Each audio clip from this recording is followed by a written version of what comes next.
Hi, my name is Mike, and I'm here to read a comic. Today's comic is Captain America, issue number 233, dated May 1979.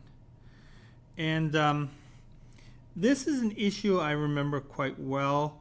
I was still buying Captain America, but this was kind of the last Captain America I did buy. What was going on with my family was that we were really poor. We were po. We couldn't afford the last two letters of poor. And because of that, dedicating even like 40 cents to a comic book was kind of a financial burden for me. So I had to drop some of the titles that I was following, and one of them was Captain America, unfortunately, because I really was enjoying this storyline. And this issue is Crossfire. We see Captain America here. He's beating up on pretty much anyone here, costumed and not costumed.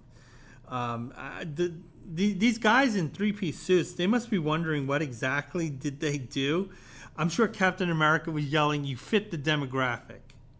So anyway, as he's beating up on these guys, he's caught by surprise by his girlfriend, Sharon Carter, who has a gun on him. And she's saying, "Our love is over, Cap. The Grand Director says you must die." And we're told that the title of this issue is Crossfire. So I'm going to get into it. Okay, so you can take a look at the creative team. Roger McKenzie, he wrote this. This was a long-running arc here. And the art is Sal Buscema and Don Perlin. I enjoyed this comic, so kudos to the creative team.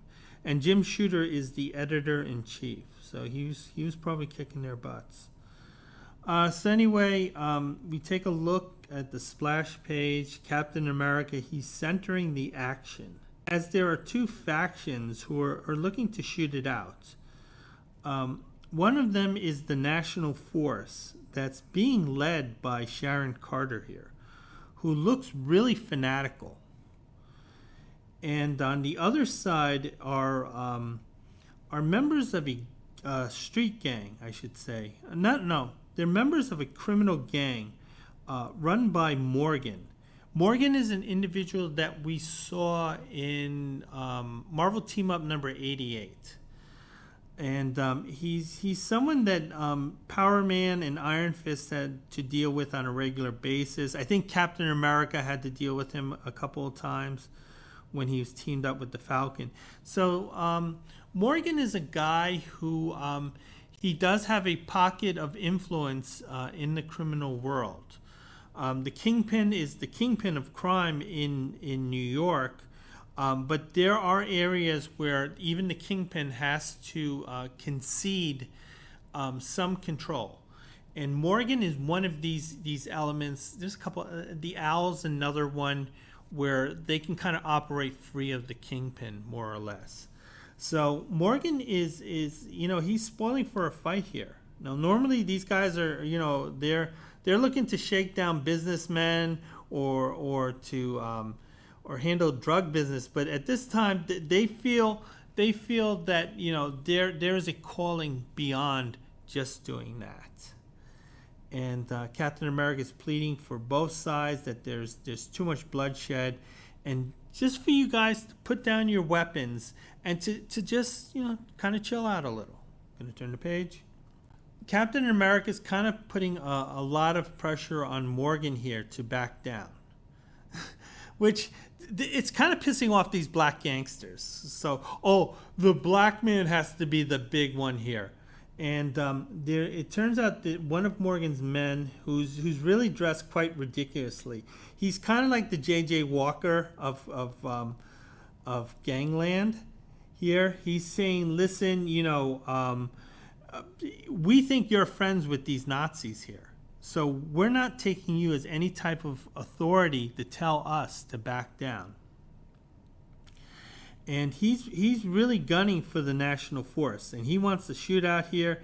He actually walks past Cap to the point where I'm going to be defiant of this man who is in the colors of the country that enslaved me. So he's not listening to Whitey here.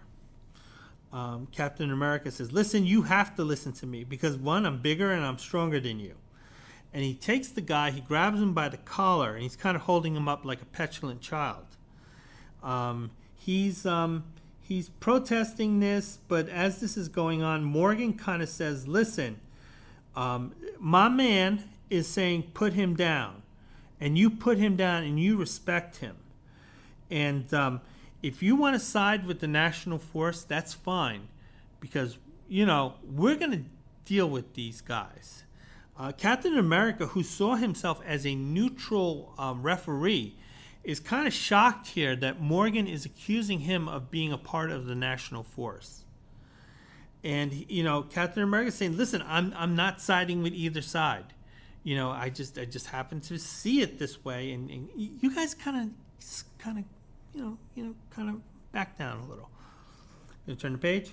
So anyway, Sharon is absolutely fanatical here. She's drawn fanatically here. There are guys who say that that Crazy P is the best P. I'm not sure. If you're looking at this type of crazy in the bedroom, you want to get out of there. So anyway, Sharon is saying, listen, we have to do this for the kids. We have to murk these guys for the kids, the white kids of America. Morgan's henchman here, he's calling Captain America hunky. Captain America's like, hunky? That's old school. Morgan's not backing down. He's saying, listen, we're going to shoot it out. It's either we take care of it here or that other thing. And he's like, no, we're taking care of it here. So anyway, Captain America, he breaks the stalemate up by taking the henchman that he has in his arm. He takes the henchman that he has in his hand, and he throws him back at the national force. And he throws them at the national force, saying, listen, if you want to fight these guys, hey, I'll send you right to them. So at this point, Captain America has taken one of Morgan's men down, but he's taken a couple of the national forces down too. Captain America realizes that arguing with these two factions is useless. I should say at this point, there are burning buildings in the background. So whatever happened in the previous issue must have been quite destructive here. Gonna turn the page. There's an ad here. I don't see any of these ads as being interesting. Another ad here for Funny Factory. This is some novelty stuff. Yeah, it's stuff we've seen before. So I'm going to go back to the story. Captain America, he decides he's going to be a chaos agent. And he's going to play chaos with both sides. So whether you're with the National Force or a part of Morgan's gang, you are on the menu as far as Captain America is concerned. Captain America is not having a problem with either of these guys. He's handled them before, but he's concerned about Sharon. He doesn't understand Sharon. Sharon is going all out. There is no I'm undercover. She is a fanatic at this point. She's saying that a white America is a strong America. It looks like she's murking some of Morgan's men here. Captain America, he's fighting off both the gangsters and the National Force. He doesn't understand what the Grand Director did to her. But he knows that he needs to get her out of this situation here. However, the numbers start piling up. And Captain America, he feels himself piled on. The National Force, it looks like there's at least 6 guys here who are holding Captain America down as Harlem is burning. Gonna turn the page. Captain America, again, he's using his super strength. 6 guys, even 6, fit guys. They're no match for him. And these members of the National Force are knocked out. So he got 6 of these out of the box fast. However, during this fight, he lost track of where Sharon is. So he doesn't know where Sharon is at this moment. Suddenly, there's a spotlight put on Captain America.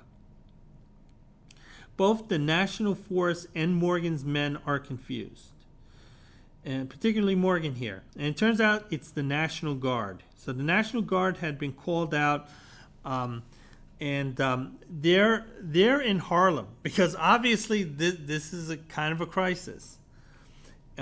Morgan's men, he sees the uniforms, he sees the guns, he realizes, hey, we're the black guys. This is not going to end well for us. We need to get out of here.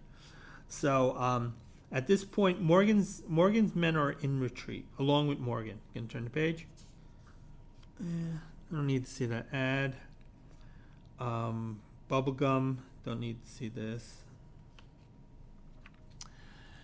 So anyway, as Morgan's men are scattering at this point, this leaves only the National Force, because the National Force guys did not run.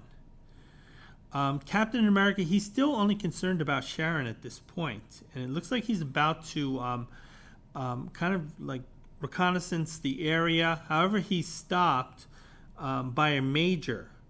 So this major from the National Guard, he is taking control of the situation. He's telling Captain America, listen, I need you to stay here. We see members of both the National Force and some of Morgan's men who are kind of like left behind. They're being led away by the National Guard by gunpoint here.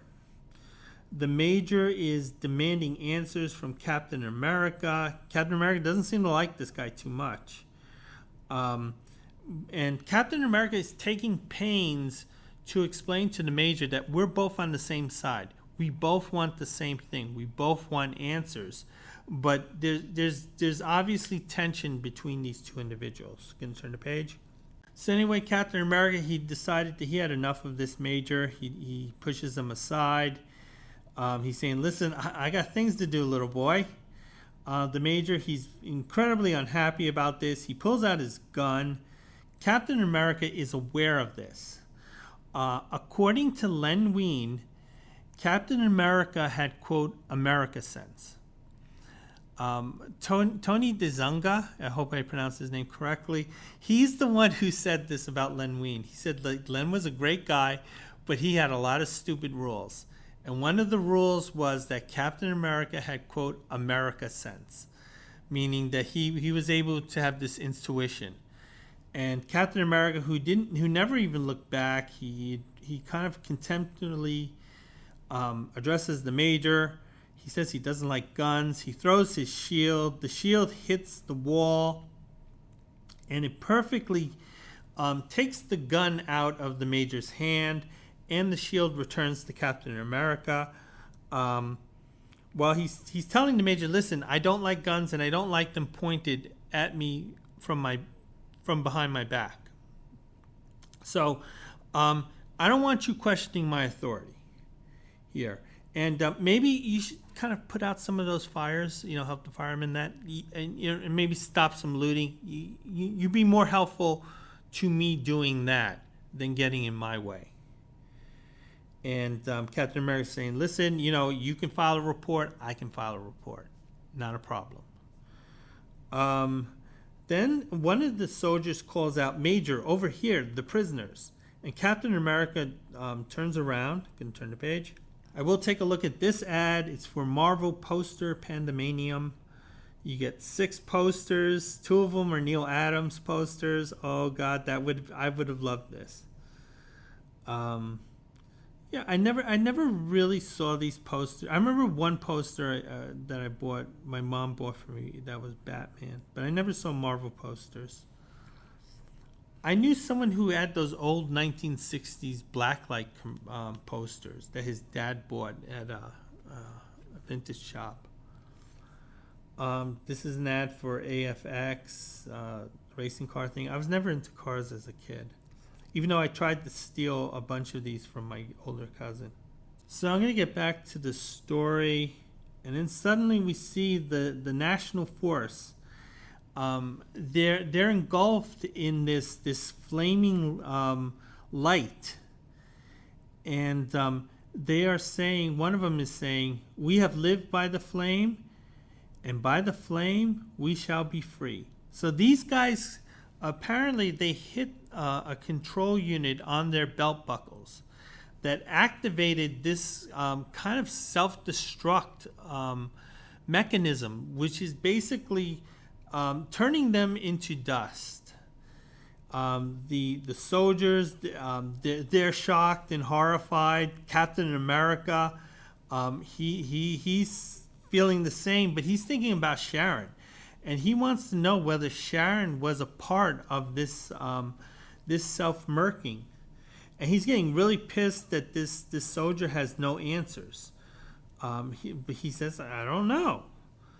And Captain America realizes that, beating up on this innocent guy isn't going to help me.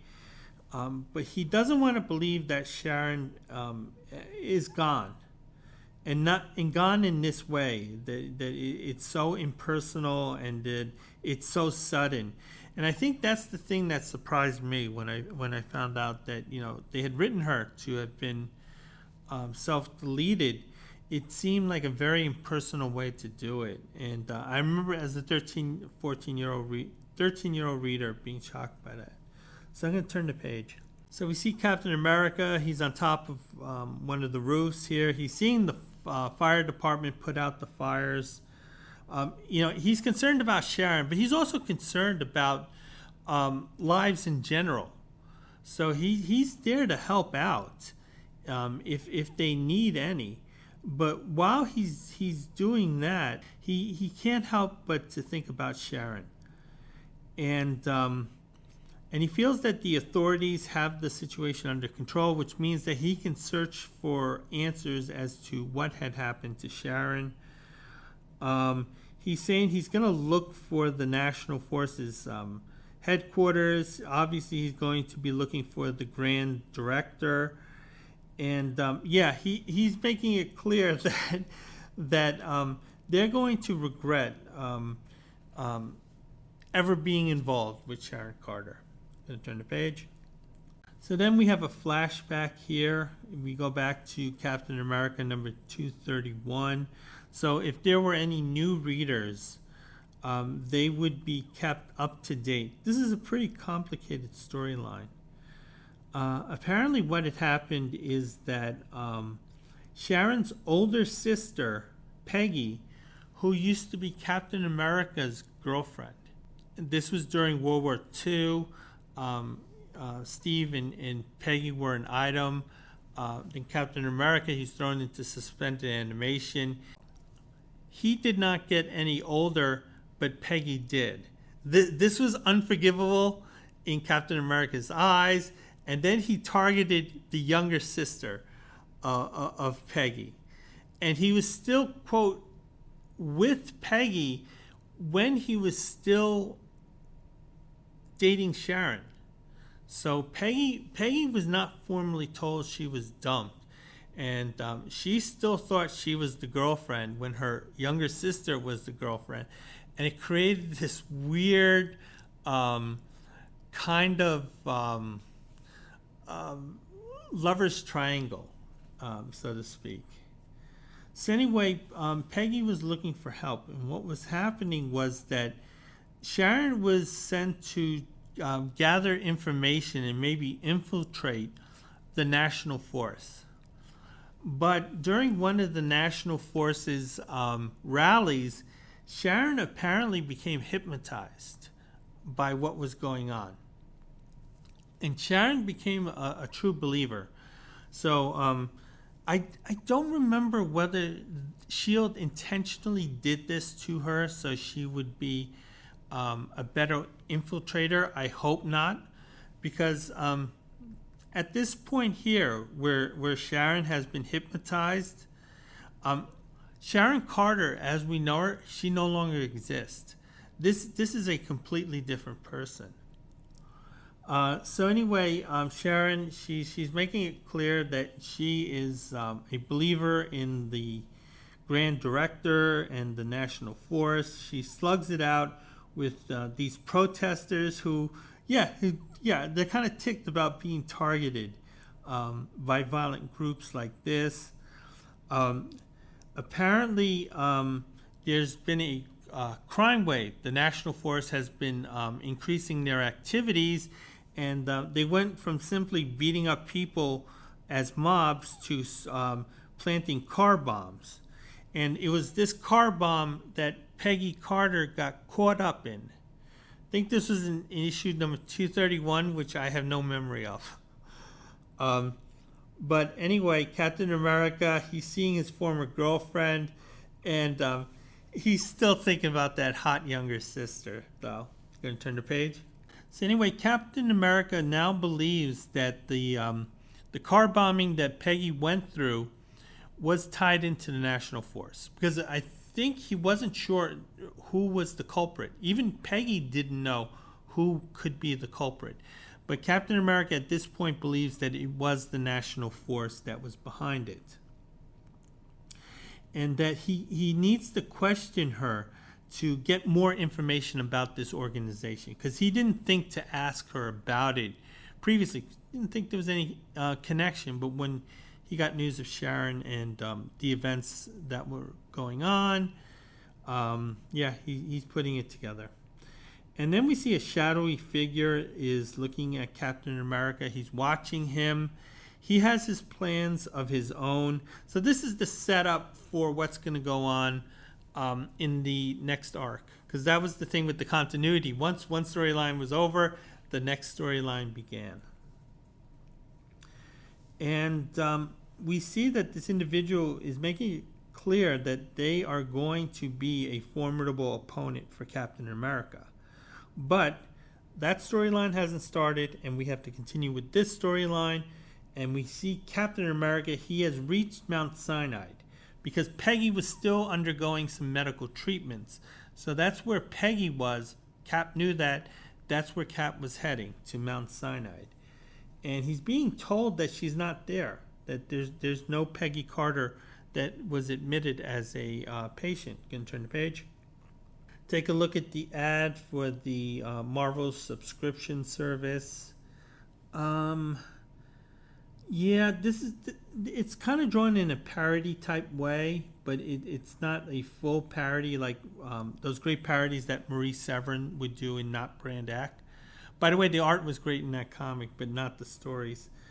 And it's just a collection of, who's who in the Marvel universe, and they're saying, hey, buy my title. We do see the X-Men is a part of the subscription service. It's 12 issues for $4.50, and we see What If is a little bit more, because that was a bigger size issue. You would have to send $7.50 to get your 12 issues. They're also offering things like John Carter of Mars, Micronauts, Shogun Warriors, stuff they would cancel very soon. Turn the page. So anyway, the person that Cap was talking to was the head nurse. And she's this very unattractive, homely, flabby, older middle-aged woman. And she's telling Captain America that she doesn't like being talked to in a demanding tone, and that you need to chill out. Captain America is explaining that he's Captain America to her. She's treating him like he's just a regular pedestrian. She's not acknowledging that this is Captain America in any way. He's showing his Avengers card. She's not impressed. She's saying, you might as well show me your credit card for all I care. And she's saying, listen, we have rules here I have to follow. However, Captain America, he turns the charm on. He takes his finger, he puts it under her jowl, and he's telling her how much he loves that flab. Mind you, Peggy Carter was too old for him. But nevertheless, he's kind of touching Granny's flabby flesh, and he's saying, oh, show me those bingo wings. Show me those bingo wings. She's charmed by this. She likes being sexually harassed, and she gives up the information. And she's saying that Peggy Carter was a patient here, but she was released to the care of her primary physician, or private physician, and that was Dr. Stephen Rogers. Captain America is saying, "Hey, but I'm Steve Rogers." That's not the normal reaction. If someone's impersonating you or taking your identity, you don't say to yourself, "Hey, I'm the real me, and that's the fake me." But I'll forgive the writers for that. Then we see the Grand Director. He's standing here. He's in full costume, full regalia, and he's looking over the city, and he's asking the question, where is he? He should have been here by now. And then we see a shadowy figure behind a desk, and he's telling the Grand Director to just be patient, and he'll come. I'm going to turn the page. Take a look at this ad for the Fantastic Four cartoon. This is when Herbie was there. I think one of the stories was that Herbie was put there because they didn't want to use the Human Torch because that might encourage children to play with fire. I think another story I heard was that the rights to the Human Torch was decoupled from the rest of the Fantastic Four, and those rights belonged to another entity. Stan Lee was making all types of terrible deals to the point where he was just giving Marvel away, and he was just viewed as a pigeon. The one thing that saved Marvel was the fact that the special effects weren't there back then. Otherwise, Stan Lee would have been regarded as the single worst businessman in America after a certain real estate developer.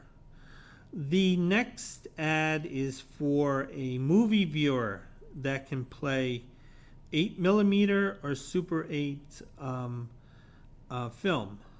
And it does it in color or in black and white. This is basically a VCR, but for 8mm or Super 8 film. Presumably, most of it's probably going to be porn. And you just have to feel bad for all those guys. You look at this clunky machine and this clunky setup, and God damn it, this is what they had to jerk off to.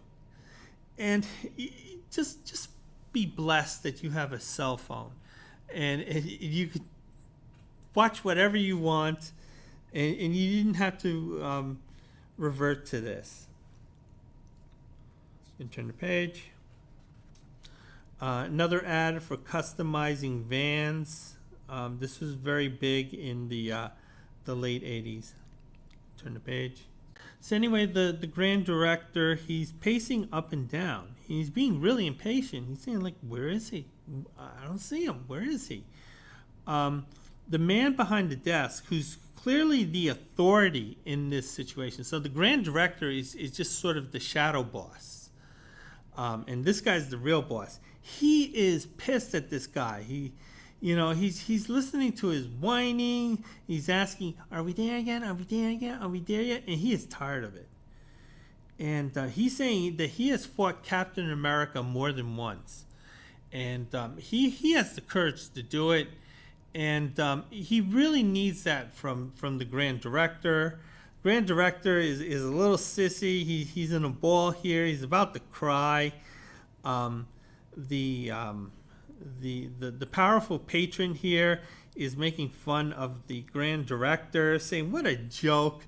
Yeah, you know what? I hate Captain America, but God damn it, he's more of a man than you'll ever be." And he's saying that you two are on opposite sides of a coin. He's on the strong side, you're on the weak side. He screwed over Sharon and he screwed over Peggy. He's saying that's enough to drive any man to seek revenge. And he's going to find Dr. Faustus when he comes here. So at this point, Dr. Faustus, interesting villain. He didn't wear a costume. He wore his his suit, his pinstripe suit. Again, he was another one of these characters. I think Kingpin had to give a little bit of leeway. I think Faustus had New York as his power base here, but he sort of operated independently of the of organized crime. He didn't like shake down businesses and stuff. But the thing is, he's confident that Captain America will be here, and he actually does see him in the building across the way. So he knows Captain America will be showing up in this office. Turn the page. So Captain America is entering the office building that he was given, where the physician Stephen Rogers would be found. As he's entering the building, he sees a receptionist in the lobby. He gets her attention, and as she turns around, it turns out to be an automation of Sharon. So this is a perfectly replicated version of Sharon, a robot version, but this robot version is set to kill like a fembot. And she fires machine gun fire at Captain America. Captain America ducks, but nevertheless he notices that this resembles Sharon. So someone's playing mind games with him at this point. Captain America, he uses his shield to disarm the robot. This is a very simple robot. It's just designed to kill basically a stationary target. Going to turn the page. Another ad, nothing terribly interesting. Other than you can still get live seahorses. God damn it, don't send living creatures in the mail. Okay, so I'm going to take a look at this ad. The first one is how to be a law officer and prepare at home in spare time. So basically, these are guys who want to get into law enforcement. It gives you kind of an idea of what to expect, how you're going to be trained. They do have courses where you can get certain kits, like you can get a photography kit. Basically, they just send you a cheap camera. You can get a fingerprint kit, and how to collect evidence. So these are the guys who are like mall cops. If you were a mall cop, you were probably clipping this ad out. Take a look at some of these other ads. One that has my interest is Big Apple Comics. Apparently this was located in Flushing. I do remember a nice comic book place in Flushing that my brother had taken me to.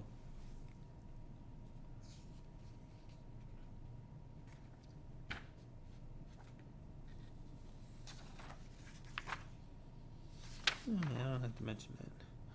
So anyway, I'm going to get back to the story. Captain America, he's looking at some of the index cards. He knows the building number, but he has to figure out what suite he needs to find this doctor. The automation is still asking whether he needs some assistance, help you. Similar to that episode, What Are Little Girls Made Of? That Star Trek one. And Captain America beheads the robot here, just finding this robot to be a mockery of Sharon. And its existence is just mocking her life and his love for her. And he felt like that, he did that for Sharon, that, dead or alive, no one's going to mock my girl. Captain America, he knows what office to go to now.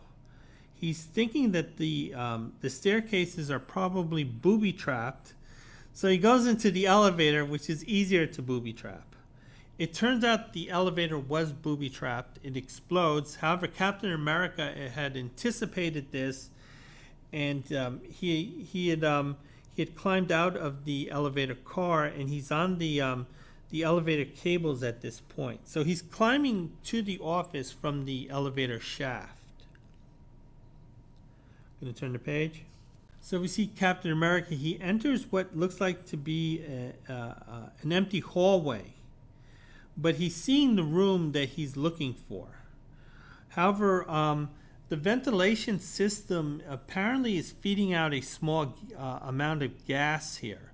Captain America might find himself under the influence of this gas, and that turns out to be the case because when Captain America opens the door, he sees two of his most dangerous foes, and that is the Red Skull and MODOK. And both of them are attacking Captain America. Captain America leaps toward the two of them. He's looking at these two figures. It doesn't make sense that they're here, but nevertheless, he's still going to fight. As he's diving directly to the individuals, their images start to fade. So Captain America realizes that this is a holographic projection. And he's confused about this ruse, and then he's interrupted, and then he turns around, and I'm going to turn the page, and I'm going to take a look at the bullpen bulletins, Stan's soapbox. He's talking about the TV shows, and he's saying, listen, I need to give you guys the address to CBS, because if they start talking about canceling Spider-Man, I want you guys to write letters to try to save the show. This is something that has happened. Letter campaigns have saved shows. The most famous one, obviously, is Star Trek, where a letter campaign had saved that show. But there was kind of a base for Gene Roddenberry to campaign from, because there were a lot of fan magazines that were being published independently of Star Trek, and there were sort of official publications, and there were ways that Gene Roddenberry could get his message out to the fans. Another one was Bosom Buddies. That was Tom Hanks's first show, and I was a big fan of it when it first aired. And it was canceled in mid-season. I was upset. Bunches of viewers were upset. They wrote letters to ABC wanting the show back, and they were lucky to be able to get it back on. Because the thing is that once you release the actors, if they sign other contracts, then they might not be available to do the show. So that was a kind of a more organic letter writing campaign, and I think Stan Lee's kind of prepping the fans, saying, hey, these shows kind of suck, but nevertheless, we want them on the air. And we're going to need you little shits to help us out here. And that's basically what Stan is saying. He's preemptively preparing for the cancellations. The first item is about Spider-Woman and how there's going to be a TV cartoon about it. And it eventually did air. I think it took a long time for that to happen. I've actually never seen episodes of Spider-Woman. It seems strange to me that they would make a Spider-Woman cartoon, because clearly that character isn't as popular as Spider-Man. But nevertheless, I guess there was a female demographic that they wanted to reach, and they figured Spider-Woman can do it. I am going to look at a Spider-Woman issue. I liked it, but it never really kind of grabbed me. The next item is about Daredevil number 158. This turned out to be one of the pivotal issues in comics, because this is Frank Miller's first issue on Daredevil. It's a comic I did buy off the newsstand. I liked the story, I liked the art, but it didn't make me a Daredevil fan.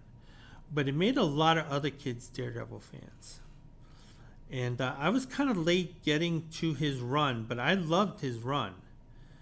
The new Supergirl film, it seems like Supergirl kind of like designed by Frank Miller at this time. And they're also talking about Thor number 283 and the Micronauts. So they're kind of like pushing those comics. The next item is saying that Stan is going to be doing less and Jim Shooter is going to be doing more. And here's a small ad for the cartoon coming up on NBC. Going to take a look at a Hostess fruit pie ad. This is Iron Man in Brains Over Brawn. We see this purple tank.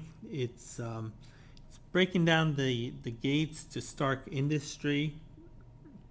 The people operating the tank believe that once they take over the Stark plant, they'll be able to rule the world. They'll have access to all that weaponry, and there's no one to stop them. And they see Iron Man. He's about to approach this menace, but they're ready for Iron Man. However, as their laser cannon from their tank is setting their sights on Iron Man's boots, they go into action, and he easily flies over the laser. Then Iron Man uses his repulsor rays to drive the tank into one of the buildings. So the tank and the two tank operators, they're out of commission at this point.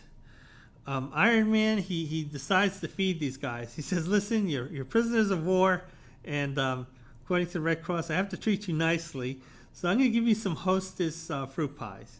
You can have a cherry and you can have an apple. The two operators, they gone from, would-be world conquerors to two little kids just eating their fruit pies. They're nice and docile, and that means they're easier to handle. So Iron Man can use his immobilizer ray and keep these guys in kind of the status field. They're just going to eat their Hostess pies and be good little boys, while the authorities, arrest them and kind of jail them for the rest of their lives. And Iron Man says he's going to go back to being Tony Stark. So yeah, he can drive his diabetic numbers up even higher. And that's it. So anyway, I'm going to go back to the story. We see Captain America. He confronts Dr. Faustus. Captain America is not really surprised by this, saying that, listen, if there's a guy who's going to mind fuck me, it's going to be you, fatty. Dr. Faustus, he's all into his villain role. He's relishing this. He's saying everything just went to plan here, and I'm feeling really good. Captain America doesn't want to hear any of Dr. Faustus's gloating, and he's about to jump him. However, Captain America is on the receiving end of this wild right-handed haymaker. So Dr. Faustus can throw a punch here.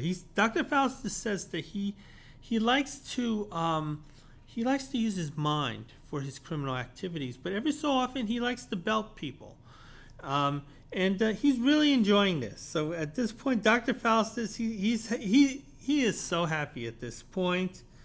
Captain America, he's thrown into the wall with this punch. He doesn't understand what's going on. It's hard for him to think. He's clearly compromised. Obviously, that was the gas. It made Captain America believe the holograms were real. It was clearly kind of taking something out of him. So Dr. Faustus sort of had an unfair advantage there. And he's saying everything's working splendidly, as I expected. And then I want you, the Grand Director, to reveal yourself to Captain America. And it's a perfect clone of Steve Rogers. And he's going to take his place as Dr. Rogers. And you're going to be too helpless to stop it at this point. And then we're told in the next issue, 2 caps are deadlier than 1. And the guest star is going to be Daredevil. And that's it for our story. Now I'm going to look at the letters page, Letters to the Living Legend. First one's by, I did not read these in advance, and it will show. Okay, so the first letter is by Steven. He's mentioning a lot of continuity issues here. And he's kind of trying to be a little sympathetic, saying, yeah, I understand that, this character was created 37 years ago, And you had different writers, different errors, different types of storytelling, but nevertheless, I'm kind of expecting continuity. And shame on you for not following the continuity that has been following this character for like 30 something years. The editorial addresses some of his concerns here, but they're also saying, yeah, you shouldn't be too worried about it. Okay, the next letter is from Gerald, and he's talking about how happy Captain America. He's talking about how refreshing he's found Captain America. I think this is a little bit of dumping on Jack Kirby, because the fans of the Steve Englehart run were not fans of what Kirby was doing with the comic. I loved Kirby's stories, but I was 10 years old at the time. So that batshit crazy stuff that Kirby was turning out was great for me. But if you were a fan of this type of Captain America story, you did not like what Kirby was doing. So this, so Gerald here is kind of explaining that he really likes what the new creative team is doing. So he kind of likes what's going on with Captain America. He likes the crossover with the Hulk. Editorial is agreeing that, yeah, we think we're doing a great job too. And the next letter is from Barry, and he also is enjoying the fact that, you know, Captain America, the type of Captain America stories that he wants to see are finally showing up now. So this is kind of like a backhanded thing with Jack Kirby. And it's just telling you what's going on in the next issue. So that's it, and that is my review of Captain America issue number 233, and I hope to have more reviews up soon. Bye.